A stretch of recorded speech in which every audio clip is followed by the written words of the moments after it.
बाबरी मस्जिद एक मुख्तसर तारीख। बाबरी मस्जिद कब बनाई गई और उसके बाद उसके साथ कब कब क्या क्या हुआ, इस वीडियो के जरिए से आज हम उस पूरी तारीख को आपके सामने रखेंगे। इस बात से सभी वाकिफ हैं कि 1528 में बादशाह बाबर के हुक्म पर मुगल गवर्नर मीर बकी ने बाबरी मस्जिद को तामीर करवाया था। मेडिवल लिटरेचर में बाबरी मस्जिद की तामीर के लिए किसी मंदिर के तोड़े जाने या उस जगह से राम के ताल्लुक होने का कहीं कोई जिक्र नहीं मिलता। 1534 से 1623 के बीच के किसी जमाने में तुलसीदास ने रामचरितमानस लिखी और उन्होंने राम को भगवान विष्णु के अवतार का दर्जा दिया। लेकिन तुलसीदास ने भी कभी बाबरी मस्जिद को राम जन्मभूमि नहीं लिखा। 1760 में राज चतुर्मान ने पहली बार अपनी किताब चहार गुलशन चार बाग में अयोध्या को श्री राम का मुमकिना जन्म स्थान बताया, लेकिन इससे भी बाबरी मस्जिद का कहीं कोई नाम नहीं मिलता।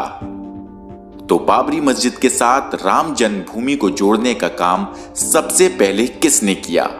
1788 में एक ईसाई पादरी जोसेफ टाइफन हिलर ने बिना किसी सबूत के बाबरी मस्जिद के आसपास राम की पैदाइश की बात सामने लाई।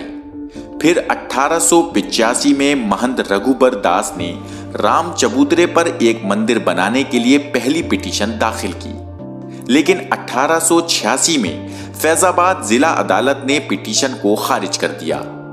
उसके बाद 22 दिसंबर 1949 को हिंदुओं के एक ग्रुप ने रात के अंधेरे में चुपके से बाबरी मस्जिद के अंदर राम लल्ला की मूर्तियां रख दी। फिर वो वक्त भी आया जब मुसलमानों को मस्जिद में जाने से रोक दिया गया। 5 जनवरी 1950 को डिस्ट्रिक्ट मजिस्ट्रेट के नायर ने मस्जिद में ताला लगवा दिया और हिंदुओं को वहां पूजा की इजाजत दे दी, लेकिन मुसलमानों को अपनी ही मस्जिद के आसपास आने से भी रोक दिया गया। इसके बदले में के नायर को जनसंघ की तरफ से सांसद का उम्मीदवार बनाया गया। अब बाबरी मस्जिद मामले पर कानूनी लड़ाई पर भी एक नजर डालते हैं। 1950 में हाशिम अंसारी ने मस्जिद का गेट खोलने और नमाज की इजाजत देने की दरखास्त करते हुए फैजाबाद कोर्ट में एक अर्जी दाखिल की। उसके तुरंत बाद गोपाल विशारद और महंत परमहंस रामचंद्र दास ने स्थान जन्मभूमि पर पूजा की इजाजत के लिए दरखास्त दी। इसी बीच 1949 में निर्मोही अखाड़ा ने मंदिर के मैनेजमेंट से प्रिया दत्त राम को हटाकर अखाड़ा के हाथ में चार्ज देने की दरखास्त दी और 1961 में यूपी सुन्नी सेंट्रल वक्फ बोर्ड ने मस्जिद में इबादत के मुसलमानों के हक को बहाल करने के लिए एक अर्जी दायर की। फिर 1984 में विश्व हिंदू परिषद ने विवादित जगह को आजाद कराने और वहां राम मंदिर बनाने के लिए एक पैनल बनाया और इसके लिए एक बड़ी तहरीक चलाई। फिर 1 फरवरी 1986 को डिस्ट्रिक्ट जज के.एम. पांडे ने यूसी पांडे की पिटीशन पर हिंदुओं को इज्तिमाई पूजा की इजाजत दे दी और उस दिन मस्जिद को हिंदुओं के हवाले कर दिया गया। 9 नवंबर 1979 को उस वक्त के प्राइम मिनिस्टर राजीव गांधी ने मंदिर के शिलान्यास की इजाजत दी और 11 नवंबर 1979 को भारतीय जनता पार्टी और वीएचपी ने मिलकर मंदिर का शिलान्यास किया। उसके बाद खूनी रथ यात्राओं और मुस्लिम मुखालिफ फसादात का सिलसिला शुरू हुआ। 25 सितंबर 1990 को उस वक्त के बीजेपी अध्यक्ष LK आडवाणी ने गुजरात के सोमनाथ से उत्तर प्रदेश के अयोध्या तक एक रथ यात्रा निकाली, जिसके नतीजे में 1991 में बीजेपी उत्तर प्रदेश में सत्ता में आ गई। 7 अक्टूबर 1991 को उत्तर प्रदेश की बीजेपी हुकूमत ने मस्जिद से जुड़ी मुसलमानों की वक्फ की 2.77 एकड़ जमीन को अपने कब्जे में लेकर कंस्ट्रक्शन शुरू कर दिया।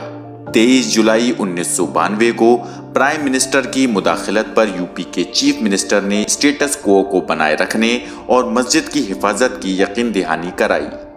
लेकिन 28 नवंबर 1992 को आडवाणी ने सुप्रीम कोर्ट के हुक्म की खिलाफ वर्जी करते हुए मंदिर की तामीर जारी रखने का ऐलान किया और बिल आखिर वो काला दिन आ पहुंचा जब 6 दिसंबर 1992 को हुकूमत, अदालत, पुलिस और तमाम जमहूरी इदारों की आंखों के सामने मस्जिद शहीद कर दी गई।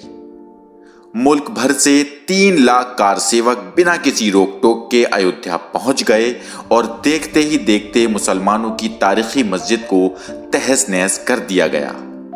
बाबरी मस्जिद की शहादत के बाद मुल्क भर में फिरकावाराना फसादात भड़क उठे और सैकड़ों लोगों ने अपनी जानें गंवा दी। उसके बाद बाबरी मस्जिद की शहादत का सबब बनने वाली हालात की छानबीन के लिए हुकूमत की जानिब से 16 दिसंबर 1992 को लिब्राहन कमीशन की तश्कील की गई।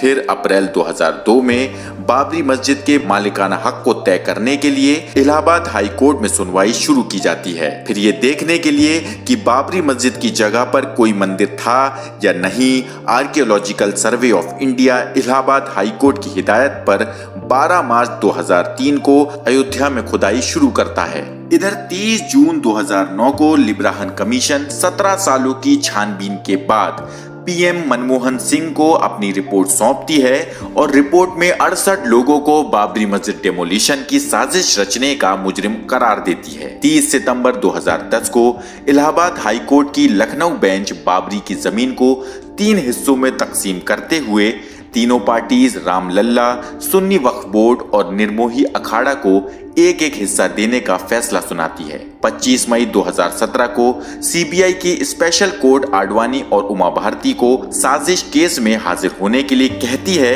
और 30 मई 2017 को उन्हें जमानत मिल जाती है। उसके बाद बाबरी मस्जिद की तारीख का वो दिन आता है जिस दिन इंसाफ के तमाम उसूलों को पामाल करते हुए सुप्रीम कोर्ट अपना आखिरी फैसला सुनाती है। 9 नवंबर 2019 को सुप्रीम कोर्ट बाबरी की जमीन को राम मंदिर की तामीर के लिए देने का फैसला सुनाती है। साथ ही अदालत बाबरी मस्जिद के बदले यूपी सुन्नी सेंट्रल वक्फ बोर्ड को मस्जिद बनाने के लिए दूसरी जगह पर 5 एकड़ जमीन देने का हुक्म देती है। 30 सितंबर 2020 को लखनऊ की स्पेशल कोर्ट बाबरी मस्जिद डेमोलिशन केस में लंबे इंतजार के बाद अपना फैसला सुनाती है और BJP leader LK Advani, Murli Manohar Joshi, Uma Bharti और कल्याण सिंह समेत तमाम 32 मुजरिमों को बरी कर दिया जाता है। इस तरह भारत जैसे जमहूरी मुल्क में मुसलमानों की सदियों पुरानी इबादतगाह बाबरी मस्जिद के साथ एक के बाद एक नाइंसाफियां की जाती रहीं और जमहूरियत को शर्मसार किया जाता रहा और तमाम जमहूरी इदारे या तो नाइंसाफी के साथ खड़े हो गए या खामोश तमाशाई बने रहे।